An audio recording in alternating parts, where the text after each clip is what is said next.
Hi everyone, it's Kasia from Tarot Map, and this is another installment in the Inspired Tarot Map. And this time I'm hosting Julianne Victoria. Hello. Julianne is a spiritual counselor. She is a life coach, shamanic healer, tarot reader, astrologer, writer, deck creator, a very, very talented person. I was reading about you and I'm going, oh my God, what don't you do? A lot I do. Are you Well, also a like mother? connected. It's all part of being a healer and a teacher. They're just all things I create out of that sort of perspective. Yeah, I agree. And these disciplines are really kind of very nicely also mingling when you Yeah. use them in a modality as per se. Yeah, I agree. Because the same I could say, like I'm a tarot reader, I'm an astrologer, and I'm a wand creator or crystal lover, but like it's somehow even this is It's all totally connected. mingling. Yeah, it's not like I do this over here and that over there and separate things. Yeah. They tie in quite a bit. Yeah. Yeah, I totally agree. So it's we kind of got in touch through Instagram. I think that's how Yeah. we met, and like we following each other's feeds. And I noticed also how much you love astrology, which to me, to have an astrologer guest on this series is always so much fun. I only had one until now. Oh, really? I mean, like a proper astrologer, I had people, tarot readers and tarot creators who are interested in astrology, but I had Karni Tsor, who is an astrologer, and she uses also, she calls it a new astrology, because I don't think she calls herself a Vedic astrologer, but she uses Vedic astrology as astronomical positions of the planets, like in the constellations. Right. So with you, I know that on your page, you are a Vedic and Western Yes. astrologer. You do both. Mhm. So I thought I've got to I've got to have you. Thank you. And Yeah. Julianne, the first question that I usually ask, and I wanted to jump into this astrology straight away, but I need to ask you about your lineage and ancestry, because that's kind of tradition now. So could you Right. share with us like where you come from? Yes, so I am mostly Celtic. Um, I have had a DNA test done, and I am 99.9% Northwestern European. So from and I've always said, oh, I'm mostly from the frigid North Sea area.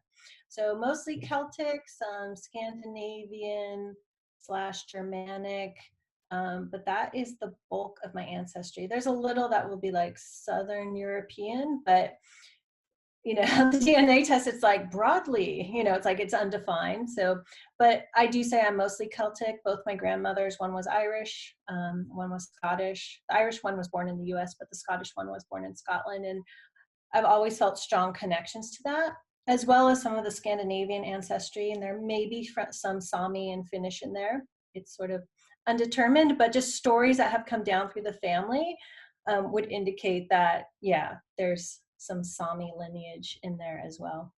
Yeah. So that's who I am. And you live right now in the USA, right? I live in, California. Yeah, cool. Okay, thank you for sharing. So let's jump into astrology then, with the blessing of your ancestry. So could you tell me, as I said, you're a Vedic astrologer and also Western astrologer.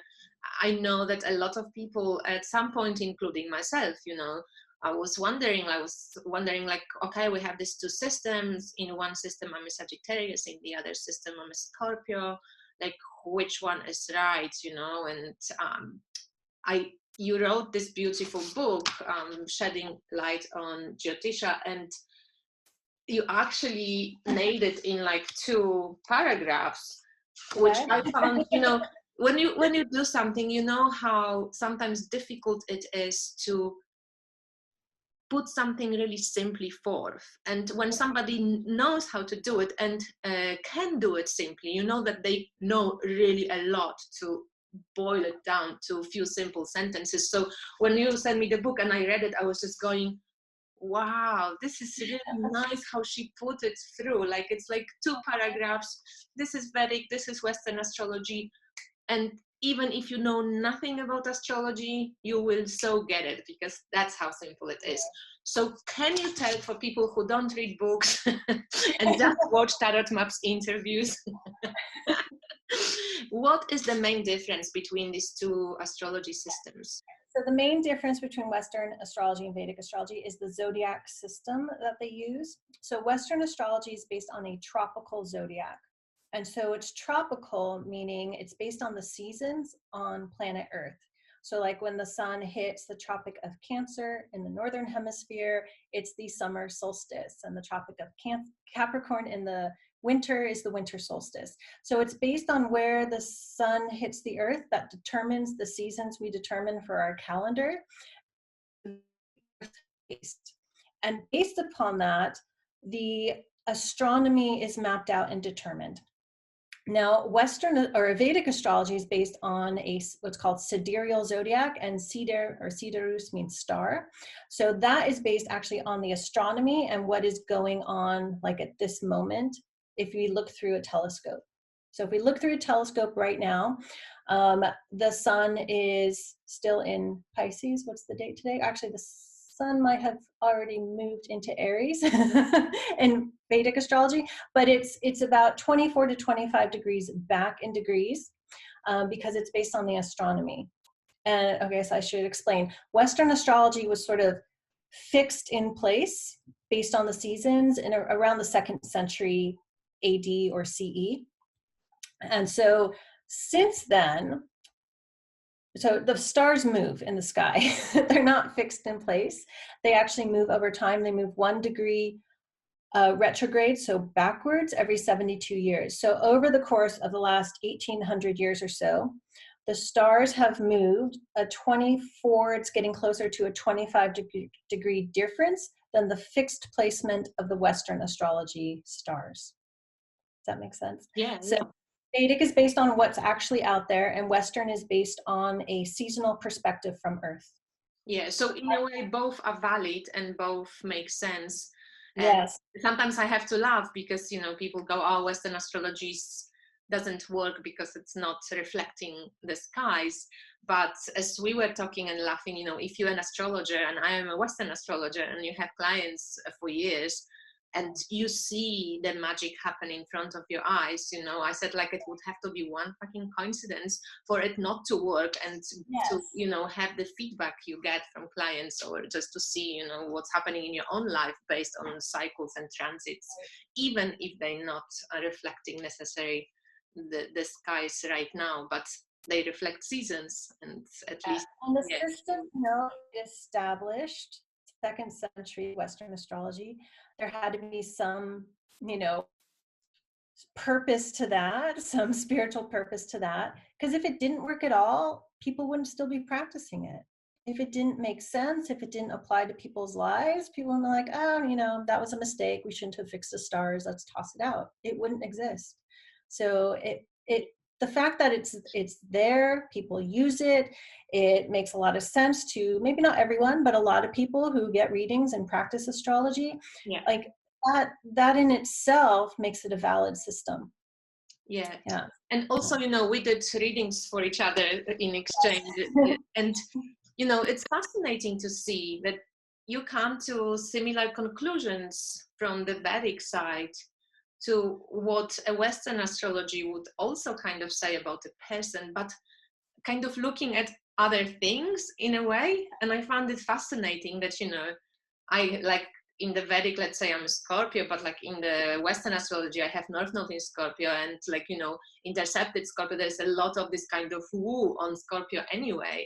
So yeah.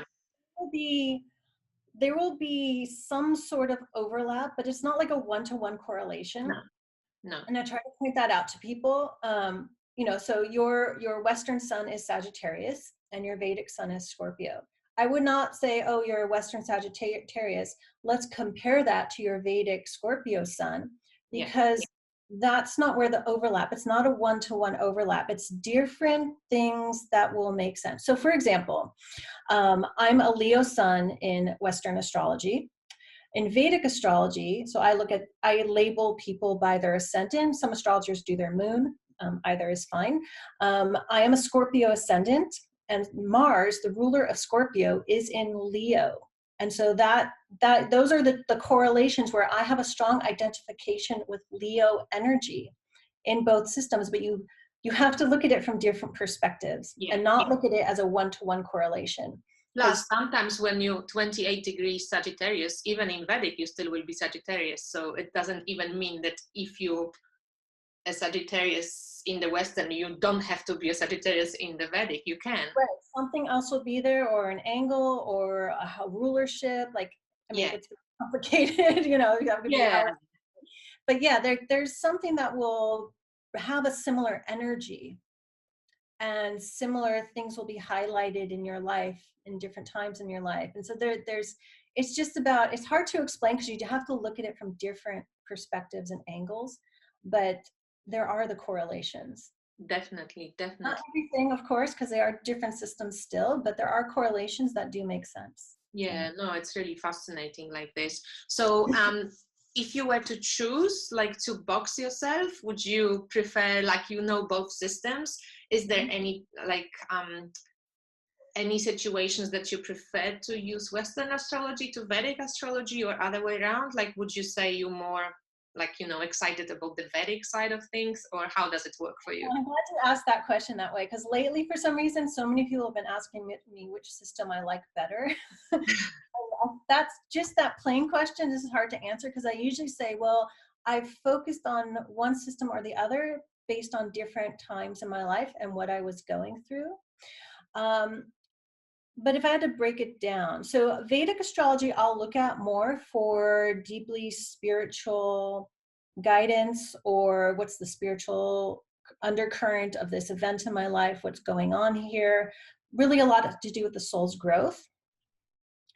Although Vedic astrology can also be highly, highly, highly predictive. I don't often look at it that way, or look at it for that. And then Western astrology, I look at it for more psychological, emotional guidance. Yeah. And so in 2004, I had my first Vedic astrology reading. I fell in love with Vedic astrology, bought a bunch of books, studied it like crazy. And I thought that's all I would do, is practice Vedic astrology. And then I would have clients who didn't know their birth time. And I'm like, well, I can't pull up a chart. And so I said, well, let's pull up a Western astrology sun chart, because the sun chart in Western is very valid, as well as, the rising chart, the birth chart. And so I started doing Western that way, even though my whole life up to that Vedic reading, all I knew was Western astrology, and I'd read astrology books and all this stuff. And then in 2012, I had a major shift. I sold my home, closed down my practice, and moved back to California. A whole lot of stuff going on. But at that time, for some reason, I felt drawn to go into Western astrology really deeply. And I was going through a time of deep ancestral healing, a lot of emotional, psychological stuff that only this past year, I feel, has really kind of resolved. And so Western really gave me that psychological deep dive. And what did it for me was including the asteroids. That added a whole new dimension to Western astrology to me. And even though I mostly with clients did Vedic readings, I was full force personally into Western astrology for quite a few years. And so it depends on where I am in my life and what I feel I need to look into. Yeah. And what asteroids are you using in your reading, like for yourself, even in your readings? Right. So Chiron is important. Chiron, the wounded healer. I've done lots of study into Chiron because it's a big part of a book I'm writing, will be writing. It is one of the many in the works, right? I also use Vesta, Black Moon Lilith, because there's 3, maybe 4 Liliths. It gets a little confusing, but I use Black Moon Lilith. Athena, Juno. I feel like I'm missing a goddess in their series. Occasionally Hygeia, and I actually just added her in for the new moon reading I did this morning, because I was like, well, that's important right now. And then I've been looking into, I haven't really used it in a reading on my YouTube channel, but Nessus and Pholus, the other centaurs. So one is a healer and one is an abuser. And just recently, I've started looking at Sedna, the Inuit mythology about her, just because it's part of my personal family healing. But when I look into things for my healing, this is Chiron energy. As I work on my healing, then it gives me a perspective to add that in and help other people with their healing too. Yeah, no, that's interesting. I actually promise myself that I'm going to look at more, not for clients per se, because I like to, I haven't done enough research on many of the asteroids, but I want to just throw them onto clients' charts, right, just to see, how that, like teach myself what they show me. Like I'm specializing in Chiron. I love Chiron just because I have Chiron on MC, so it's like, smug there. Oh, yeah. So, like, yeah, I would, but love asteroids. You're right. They give like this subtlety and all this beautiful depth to astrology. And also like hidden information. I want to say like information that like the client or myself might not realize, but you add those in and you're like, oh, that's like a piece of information that's really helpful. That's just not on the surface. That's not a parent talking to someone and them relating their life and so on. So it's like those little keys, right? That piece everything together. It's like mixing tarot and oracle cards, really. Yes. It is, yes. So you have done, you wrote this book on Vedic astrology. So it's basically like a introduction for people who don't know anything about it. Yes. To get like a sense of the words being used, the nakshatras, and all these different kind of names and part of the system which Vedic astrology uses. And I find it really like it's so well written and so well done, just simply put. But for beginners, like I'm totally a beginner in Vedic astrology. You were my first, Vedic astrology reading that I had, but obviously I was interested, I was like reading a little bit about it, but I never really got into it fully. So it was kind of new information for me. And obviously, I don't know, like I can't read books like this, from beginning to an end without some form of this is in my chart, so I usually check what's in my chart, because I'm not going to just sit and read through all the nakshatras when I don't even know. You need to relate it. Sorry. But you also have done these 2 decks. So one is the Vedic astrology study deck, and the other one is Vedic astrology oracle. Yes. And I wanted to ask you, just so that you can tell me, maybe for people who are watching and they're interested in learning Vedic astrology, how do you think these decks can help, with studies in general? And then we're going to maybe speak about the differences between the decks, but let's start with how you can think they can help. So the study deck, let me just show you the pieces. Let's see. So there are the 27/28 nakshatras. That's because there's an extra one. The nakshatras, if you don't know, are the lunar mansions. So there's the solar zodiac, which is, Aries through Pisces. And then there's a lunar zodiac, which are the nakshatras. And then there's the house cards, 1st through 12th. The signs of the zodiac cards. And then the planet cards. So as study aids, so someone could just get this deck to study, to learn all the planets. I have the rulership on it. I have exaltation and debilitation and keywords for what the planet symbolizes. The same for the signs. So here we have Aries and you have Jupiter. So you can learn the information you need to know to read a chart. And then the houses have 5 keywords. And it was hard to break those down into 3 and 5 keywords, because you can look it up online. There'll be like 100 things that a house represents, right? And then the same for the nakshatras. I give the location. I'll hold it here. I'll give the location, so where it is. So this is in 0 to 13 degrees Aries, the rulership and the symbol, and then the keyword. So you can use these as flashcards, as study cards, But what can really help is if you get your Vedic astrology chart from an astrologer, or there's many free online calculators now. You just punch in free Vedic astrology calculator, make sure it's Vedic. And you lay out your chart. So you lay out the 12 houses and you lay out the signs that those houses are. So Vedic astrology is whole house system, so there won't be an overlap like in Western. And then you put the planets in those houses, and you lay out, you can do all the nakshatras if you want, but you can at least lay out the moon and your ascendant nakshatra.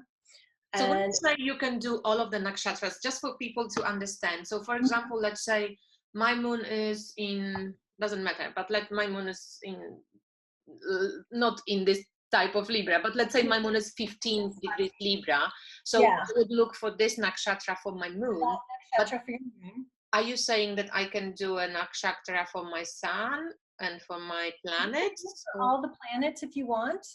But because they are the lunar mansions, it's really about the moon's placement in them.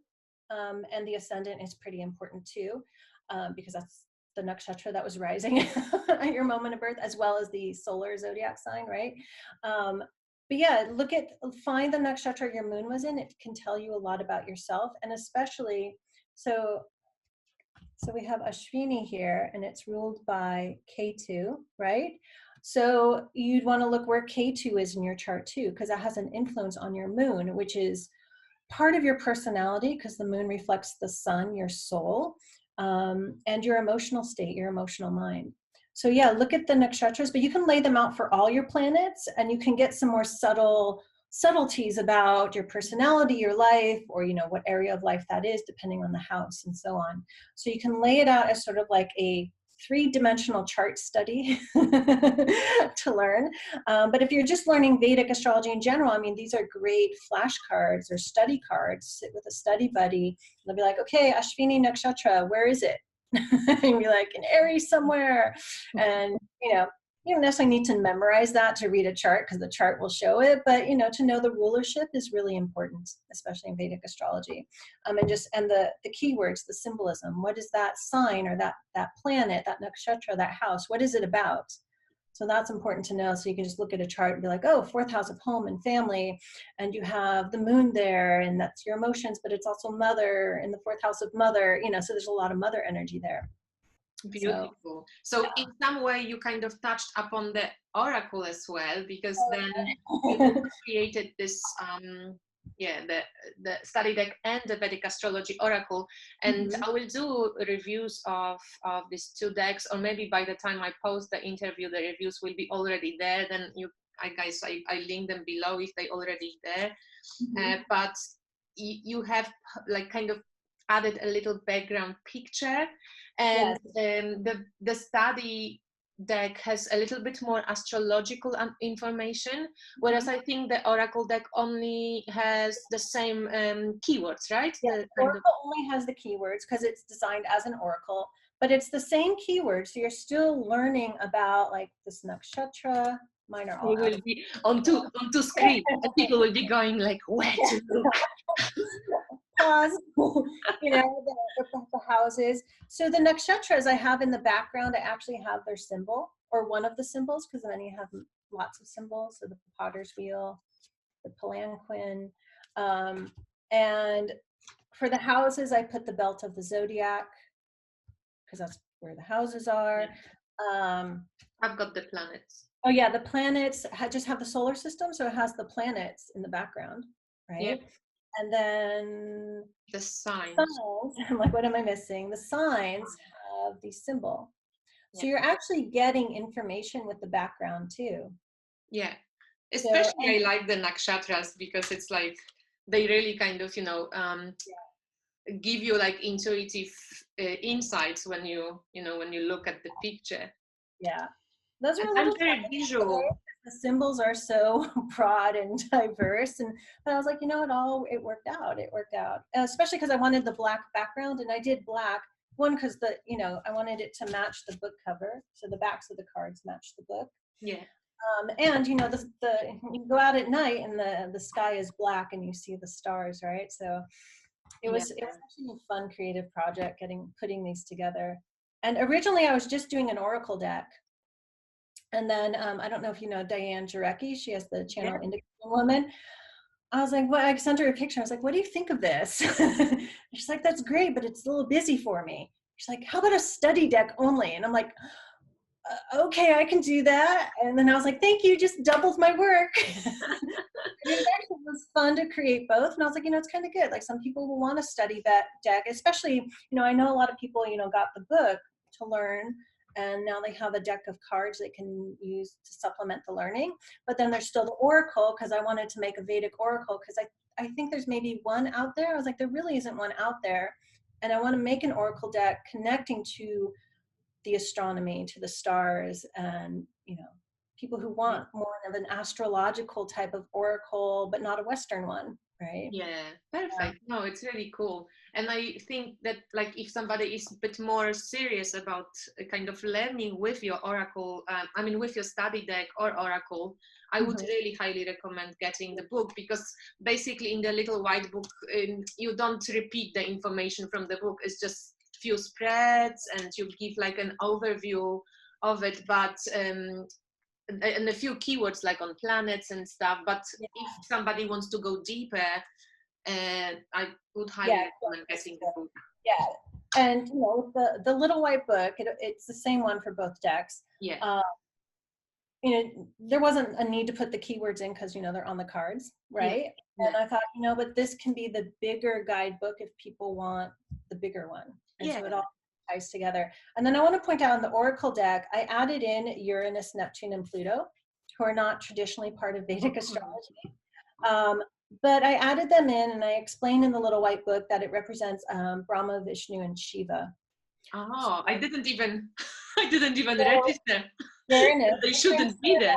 Yeah, they stand out on their own. So Uranus, the Brahma energy, right? The Big Bang, the creative force, the spark. And then Neptune representing Vishnu, the preserver, so holding, nurturing, supporting, so the waters. I think I mentioned something like it's the amniotic waters supporting the fetus. And then Pluto, the destructive Shiva force, so destroy, dissolve. It's backwards on the screen, so dissolve, recycle. It's a ball of fire, basically. So I added those into the oracle to bring in that whole like cyclical energy. Yeah, it's so funny. The study deck, because that's not part of traditional astrology, so yeah, but because I'm a Western astrologer, I didn't even need, I saw Neptune, Pluto. Yeah, of course I see Neptune, Pluto because they're there. So those three stand out. They look a little bit different. They're sort of like the extra cards, right? Yeah, cool. Okay, so if anybody wants to get the decks or the book, how do they do that? You could go to my website, juliannevictoria.com, and click on decks, books, and courses at the top. And I'm actually almost done recording a Vedic astrology course. It's understanding karma and dharma in Vedic astrology. But I cover kind of like a little bit on the basics so you can get to that part. So I'm almost done recording that. So that will be my next online course. But yeah, juliannevictoria.com, click decks, books, and courses at the top, and just click on the picture of what you want, and it will take you right where to purchase them. Okay, cool. And you also made a tarot deck. I don't have the sigil tarot deck. Could you show us the deck you made, because it's a very unique tarot decks. Did you? Oh, you have two. Yes. I'm sorry. Yes. Okay, so let's talk about this. So the Medieval Sigils Tarot, or Sigilla Medievalia. The Medieval Sigils Tarot. The deck, it's designed to look like old medieval pieces of parchment. And it's all sigils, even like, so we have, it's backwards, 3 of cups, 3 of water. Let's make sure I'm reading that right. So it's all sigils. And I do get this question a lot, is this really tarot? And yes, it is. So the sigils are based on the astrological associations, the Golden Dawn associations for the most part, as well as letters for the 1, 2, or 3 keywords determined for the cards. The minor keywords are very much based on the Thoth keywords, so it is sort of a mixed system. And I use different scripts for the different suits. So the major arcana, I use either Roman or Greek letters. For the cup suit, I use runes. For the wands, I used Alphabet of the Magi. For the swords, I use the angelic script. Sometimes it's called celestial script. And what am I missing here? Pentacles. I used Ogham. Wow, that's so fascinating. So So I talked about that in the little white book. Yeah, and why do you use those different scripts? What was the reason? I have a book that talks about different scripts, and not all those are in that book. And when I was working on it, I thought, what do I want to use? Do I want to just use, Roman English letters? And I was like, no, I want it to be more like embodying somehow the suits involved. And so I was just kind of looking up different scripts, and I was like, oh, I'll use a different one for each one instead of just finding one script that will work. So I went with that. And so the angelic script, angels, air, so it's swords. The alphabet of the magi, magicians have wands, so for wands. The runes for the cups or the water suit, because Odin hung from the tree like the Hanged Man, which is a Neptune card, and it's the waters and diving deep in. And then, which one am I missing now?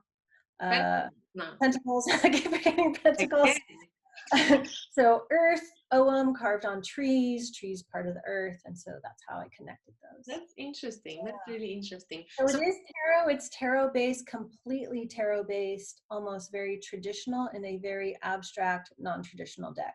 Yeah. So how do you read it though? You when you read it, like, let's say, could you do maybe a two card reading or something? Like, how do you connect the cards? Like, how? Grab the two top cards. So we have the 3 of water or cups and the 6 of fire or wands. So if I pull this up, I might, my eyes might go directly to the card number and element, and I might go with a traditional read. So we have 3 of cups, girlfriends, hanging out, social life, community, and the 6 of fire, 6 of wands, victory, success. I might go right to that and be like, oh, you're going to go out with your friends and celebrate a race or something. Or I might be caught by the symbols. I might be, it's backwards on the screen for me, so I can't do it. But I might look at this and be caught up with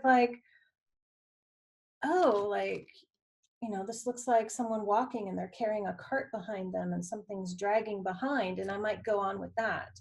And the purpose of an abstract deck is just go with what comes, go with does something pop out at you? And just as I was looking at that there, the rune there, I was just thinking, oh, it looks like teeth coming out, and something sinking its teeth into something. So it could be something totally different than a traditional meaning based on what pops out at you. But if you see 3 of cups and you're like, oh, you're going to have a good time out with some friends, then go with that. Really depends on what comes up. And that was the challenge. I wanted to see if I can make an abstract deck where whatever was on the card didn't look like something it could be. I wanted it to be completely different and unique. Awesome. I love this, what came up, 3 of cups and 6 of wands. Yeah. It's our touch up as well, it's wonderful. And then the Mercury on the 3 of cups, I don't know, that's what I saw anyway. But well, that's Mercury in Cancer, right? So that's awesome. So that might pop out if you know the astrology, astrological symbols. You might see that, and then you might relate it to, if you're an astrologer, oh, what's going on right now in Cancer? Where's Mercury right now, and what does that mean astrologically? So it can play out in so many different ways. But it is, I think I say in the little white book, it's not exactly a deck for beginners, though beginners can get it. It's just a very challenging deck, and it was a challenge to me to make something challenging. Yeah, I think it's perfect deck for using also with other decks. But I have this deck which is called Oracle of Light. Oh. It reminds me a little bit of it. I just want to maybe, do I have it somewhere? No, I don't know. I can't find it now. But it it's in a way similar because it's just these abstract lines, you know, but they connect with, like, you can connect the cards through, like, each Oh, I think picture I've kind seen of that. extends Like the other one. gold and gold. Yeah. Yeah. It's like blue and gold, but it's French name and I can Yeah, never, I've seen that. I can't pronounce it and I never know. So I call it Oracle of Light, but I don't know. It's Ali 77. Yeah, I know what you I mean. don't know how to say it. But this does pair well with other decks, especially because, like, let me just get some different pictures here. Like, especially, if it's laying with other cards where, like, the images look similar, like, maybe there's a card with something, there's a triangle and a circle, or let's say you're using runes and you pull some of these, it pairs well because it anytime I've seen it, it's played off the images of the other decks, Yeah. which is really cool. And I wanted to say that it's a perfect deck for, advanced or intermediate tarot readers to practice their seeing, how they, like, what they see, and actually practice intuitive readings because Or of what you see aside from the tarot meaning, which is traditional or set. Yeah. Or even beginners who just really want to challenge themselves. Sure. They'll need another book. They'll need another tarot book to work with. Yeah. But it can be, but it's a great way for, beginners who really want to learn to read intuitively. I do recommend learning the book, the textbook meanings from different systems. But if you really want to learn to read intuitively and you're fairly new and you don't want to get caught up with textbook, let's say you're highly analytical and you want to challenge yourself on the other extreme, like, just go with it and see what comes, because it can then enhance your reading when you start studying more traditional decks.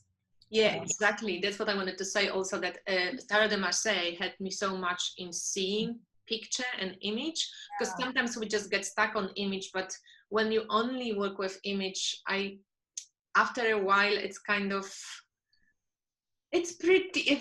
always, it's different when it's just image, but when you actually have to imagine from the silly 5 lines what you can, like, it's more difficult, but it's somehow rewarding after a while, because that also sharpens your ability to see in the image itself.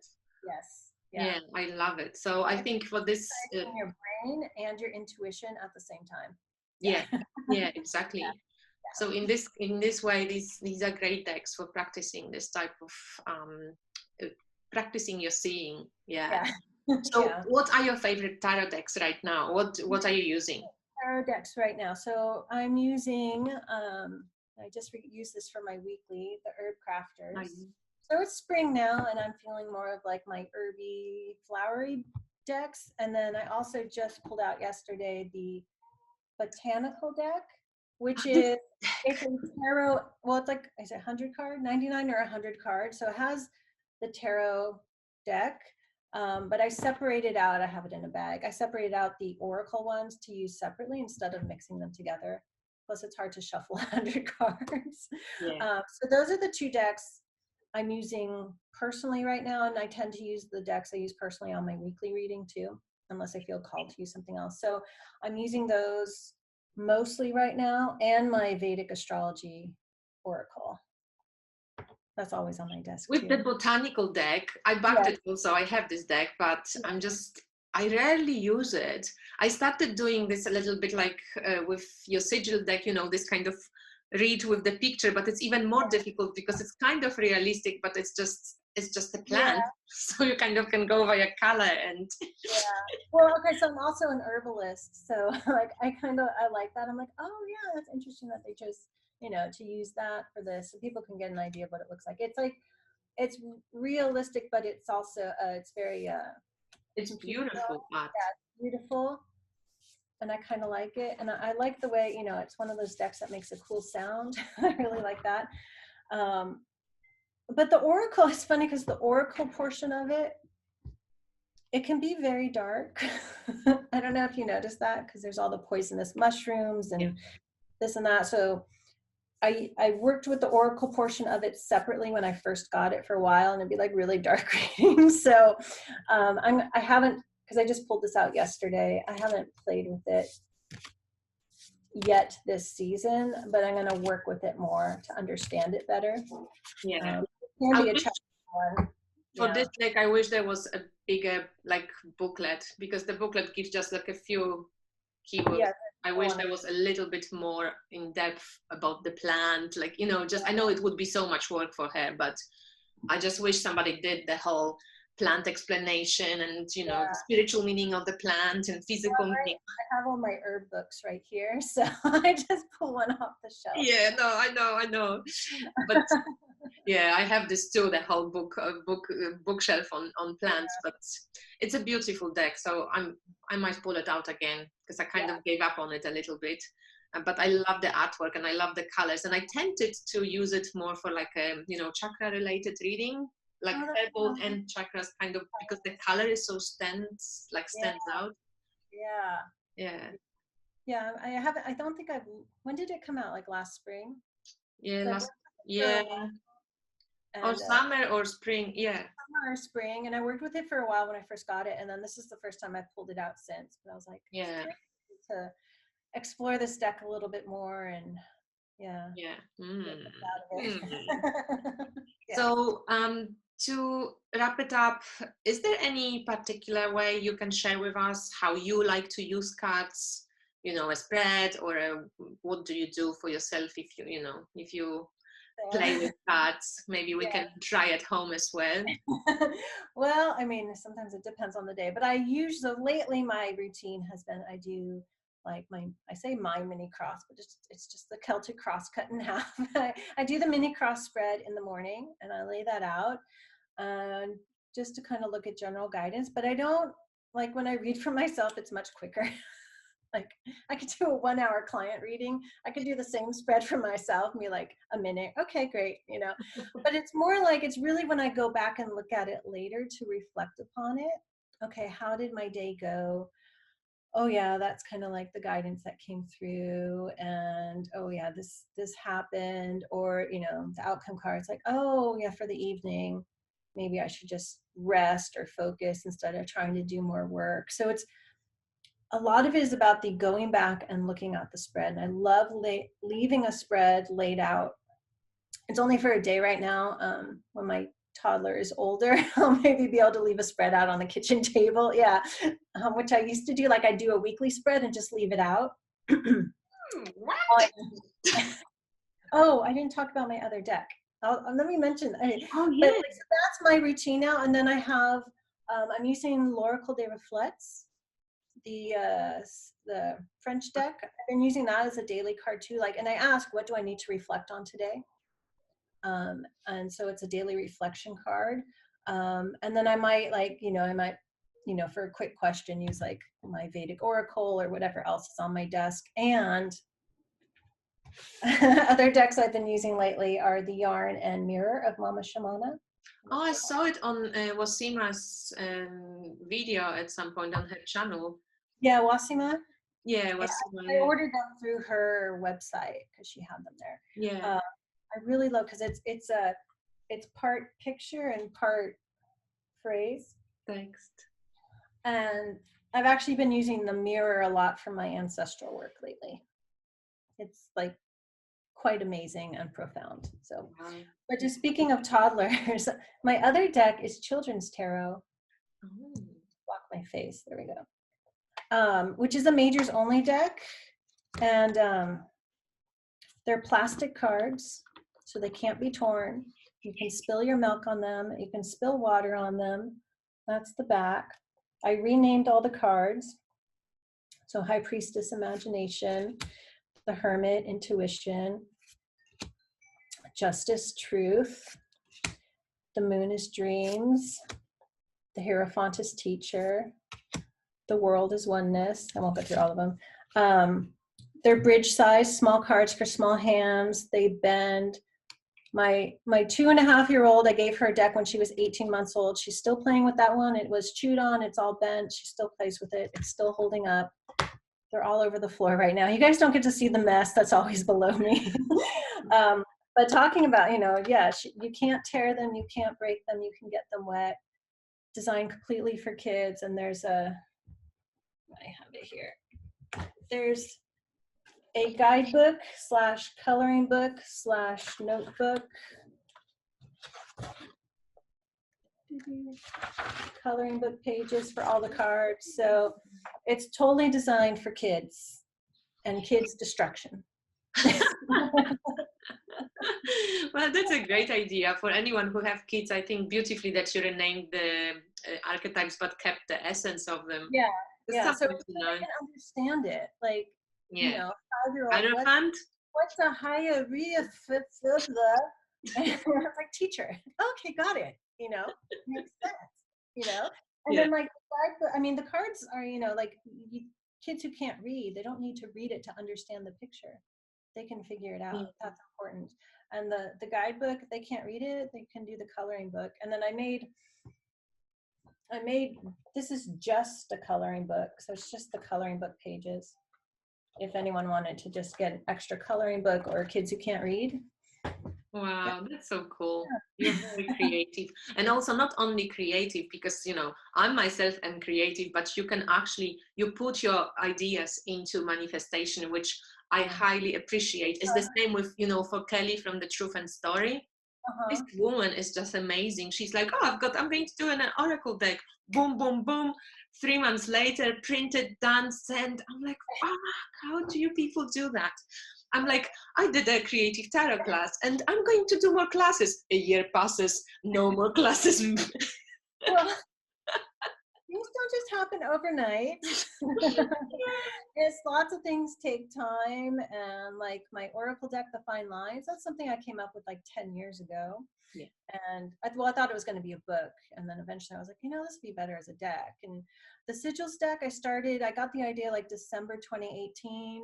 And I think I like drew all the sigils out in January 2019, but it wasn't until this last August or September that they actually became cards, you know.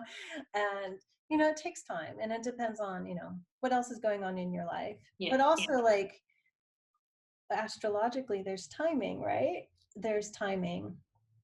And like, you know, I could like look at my chart and be like, oh yeah, this is the time. Because there's things I've wanted to write and create for years and years and years that I still haven't done, that I'm still working on, you know. Sometimes it's just in my head, but it's like, okay, there's timing. I just have to accept, okay, there's this reason why it's not happening. And then I just say, okay, well, what can I work on now? What is flowing? And so I've learned to just direct my creative flow a little better. It's not perfect, but I'm learning to direct it better to where I'm actually manifesting things rather than getting stuck on what I'm not manifesting for whatever reason. Yeah, no, this is Sometimes perfect. it is divine timing, or you can just say the timing's not right. You should be, you know, other things, but you're creative. You know, No, it's very true. It's very true. Astrologically, also, you know, looking at the cycles, I'm kind of not surprised why I'm not pooping things out right now. But can I tell a story? Do we have time? So I have a dream story. Yeah. I think it was in 2009, about around that time. I had a dream that, so 2009 was when I was really like, I want to put things into writing. I want to put stuff out there. So even before I had my blog, it was 2009 or 2010 that I had this dream. And I had this dream, and this is a time where I was really like, I call it working the dream time. I was doing dream yoga. I was really like practicing working the dreams. So I had this dream where I was giving birth. I gave birth to a fountain pen. That sounds funny. And then like somehow I knew it was triplets. And when I woke up from the dream, I thought, does this mean I'm going to really start writing once I give birth? And I actually asked my psychic that, and she wasn't sure. You know, it's like I wasn't going to get an answer, basically. Because if you're not to know an answer, if the universe is like you're not supposed to know, no psychic, however great they are, is going to be able to give you the answer. And so I just kind of, my first impression was like, I'll start writing. Not that I didn't before I had my daughter, but I was like, writing multiplies, like it became triplets. Like it really starts to come out after I give birth. And that's what's happened. And that took like 7-8 years, 8 years or so to actually happen. So it's like, yeah. And I did create some things on my butterfly journal and these little books and a cat yoga book. But I had all this stuff I wanted to write and create that just, you know, I'd start and then stop, and it just wasn't working. And I just had to accept, okay, if it'll happen when it happens. And then I only realized since having my daughter that, yeah, that dream was prophetic. Like, you don't always know prophetic dreams till they happen. But I was like, yeah, I gave birth. It cracked open my sacral chakra, the seat of creativity. And now it's all pouring out. So, And I yeah. think this is a really beautiful message to even finish our chat, because I think a lot of us give up, you know, a lot of us just think, oh, it's just, I'm never gonna to be a writer, something, a dancer, a singer, or whatever creative project we have in mind. And I think sometimes you touched on a very true point that sometimes the timing might not be right, but it's still a resolve that we can practice. And sometimes some projects just take years. There might be seeds, then it grows a little sapling, then winter comes, whoops, snows on it, but then it grows. Or there's some information you still need that's going to go into it, or an event has not yet happened that's going to influence it or impact it. Yeah, so don't give up. I would tell people, don't give up. You may have to put things on hold for a while. Don't completely toss it out though, and don't give up on yourself. Just say, okay, and then maybe you have a week here or there where you work on it, a year, you know, maybe that little. And if the timing's right, if it's meant to be, it'll all come together. Yeah, exactly. So thank you so much, Julianne, for being a guest on Inspired Tarot Map. All the information about Julianne are going to be posted in the description box. So if you guys want to check out her website, readings, and what else she has on offer, please take a look there.